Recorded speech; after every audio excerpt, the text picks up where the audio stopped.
Voix des travailleuses migrantes du Bénin, c'est le titre de l'ouvrage lancé ce vendredi 14 octobre 2022 à la Bourse du Travail. L'initiative émane de la plateforme multi-acteurs de la migration au Bénin, soutenue par le réseau syndical Migration méditerranéenne subsaharienne et la Fondation Friedrich Ebert.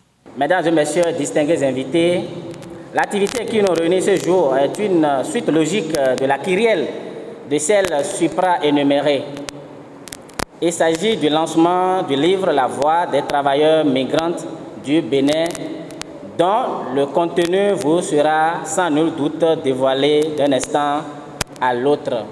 Si le Pacte mondial pour des migrations sûres, ordonnées et régulières adopté en 2018 au Maroc à Marrakech présente la première tentative multilatérale d'attaquer le problème de la gouvernance, de forger un cadre multilatéral de coopération et de garantir les droits internationaux de l'homme et du travail aux migrants, alors la PMB, très anticipateur, en est consciente. Pour le représentant de la CEDEAO au Bénin, les femmes béninoises sont les plus exposées à la migration communautaire. Si les migrations concernent hommes et femmes, du point de vue de l'espace géographique,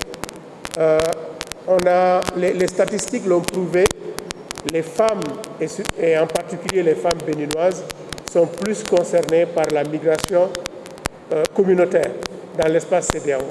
Face aux difficultés rencontrées par les femmes migrantes, la Fondation Friedrich Ebert collabore ainsi avec les syndicats pour la défense des droits des travailleurs et des migrants au Bénin. Même s'il existe désormais des normes internationales visant à protéger ces femmes, comme la Convention 1089 de l'OIT sur les travailleuses domestiques, la Convention 1090 pour le monde de travail exempt de violence et de harcèlement, qui est accompagné de la recommandation 106, qui notamment attire aussi l'attention sur la situation des travailleurs et travailleuses migrantes.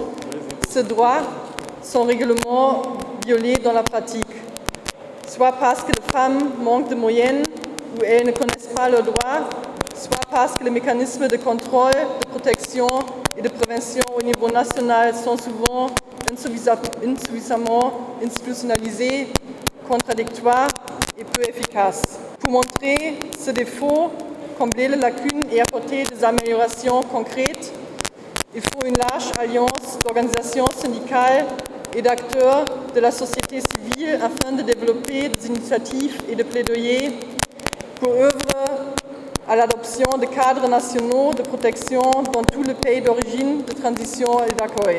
En procédant au lancement officiel de cet ouvrage, la représentante du ministre des Affaires sociales fait savoir que le gouvernement a pris des mesures pour appuyer ces migrants et migrantes.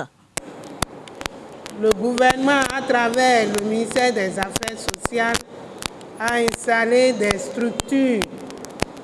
C'est les centres de promotion sociale qui sont là pour accueillir les migrants pour tous les problèmes qu'ils rencontrent.